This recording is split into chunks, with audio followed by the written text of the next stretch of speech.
କାହିଁକି ଆମ ଘରେ ପଶିଛ କାହିଁକି ଆମ ଘରେ ପଶିଛ କହିକି ଆମକୁ ଅତର୍କିତ ଆକ୍ରମଣ। ତାପରେ ପଥର ଉଠେଇଲେ ବାଡ଼ି ଆଣିକି ମୋ ଗାଡ଼ି ପୁରା ନଷ୍ଟ କରିଦେଇଥିଲେ ପୁରା। ସରକାରୀ କାମରେ ଯାଇଥିଲୁ ନା, ଆମେ ଥୋଡ଼ି ନା ତାଙ୍କ ସହିତ କିଛି ଆମର ସମ୍ପର୍କ ସେମିତି କିଛି ବି ନାହିଁ, ଆମେ ତାଙ୍କୁ ଚିହ୍ନିନୁ ଜାଣିନୁ। ମ୍ୟାଡାମ କହିଲେ ଦିଦି ଆଉ ମୁଁ ତାଙ୍କର ହାଉସର କିଛି କରିପାରୁନି, ସେମାନେ କିଛି ଡାଟା ଦେଉନାହାନ୍ତି, ଆମେ ଟିକେ ଯିବା।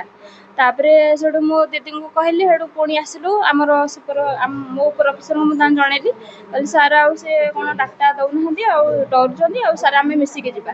ସେଠୁ ଏନ୍ଏସ୍ ଅଫିସ ଆସିଲୁ, ସେଠୁ ବୀରେନ୍ ସାର୍, ଦୀକ୍ଷିତ ସାର୍, ମୁଁ ମ୍ୟାଡାମ ଆମେ 4 ଜଣ ଗଲୁ। ସେ ଯୋଉ ତାଙ୍କ ନାଁ ତାଙ୍କ ଘରକୁ ଗଲୁ। ତାର ଗଲୁ ଯେମିତି ତାଙ୍କୁ ଆଗ ନ କଲୁ, ତାପରେ ସେଠୁ ଡୋର ଖୋଲା ଥିଲା, ଜଷ୍ଟ ଆମେ ପଶିଛୁ। କାହିଁକି ଆମ ଘରେ ପଶିଛ କାହିଁକି ଆମ ଘରେ ପଶିଛ କହିକି ଆମକୁ ତ ଅତର୍କିତ ଆକ୍ରମଣ, ବାଡ଼େଇଲେ ସମସ୍ତଙ୍କୁ। ତାଙ୍କ ବାପ ପୁଅ 3 ଜଣ ଯାକ ଆକ୍ରମଣ କଲେ। ତାପରେ ପଥର ଉଠେଇଲେ ବାଡ଼ି ଆଣିକି ମୋ ଗାଡ଼ି ପୁରା ନଷ୍ଟ କରିଦେଇଛନ୍ତି ପୁରା। ଆଉ ମତେ ମାରିଛନ୍ତି ଏଇଠି, ମୋର ଏଇଟା ଖାଲି ଜଳାପୋଡ଼ା ହେଉଛି, ଖାଲି ଫୁଲି ବି ଯାଇଥିଲା, ଏବେ ଟିକେ କମିଯାଇଛି। ସାରଙ୍କର ଭାଙ୍ଗି ଦେଇଛନ୍ତି ମୋବାଇଲ। କ'ଣ ଆମକୁ ନ୍ୟାୟ ମିଳୁ, ଆମେ ତ ସରକାରୀ କାମରେ ଯାଇଥିଲୁ ନା, ଆମେ ଥୋଡ଼ି ନା ତାଙ୍କ ସହିତ କିଛି ଆମର ସମ୍ପର୍କ ସେମିତି କିଛି ବି ନାହିଁ, ଆମେ ତାଙ୍କୁ ଚିହ୍ନିନୁ ଜାଣିନୁ।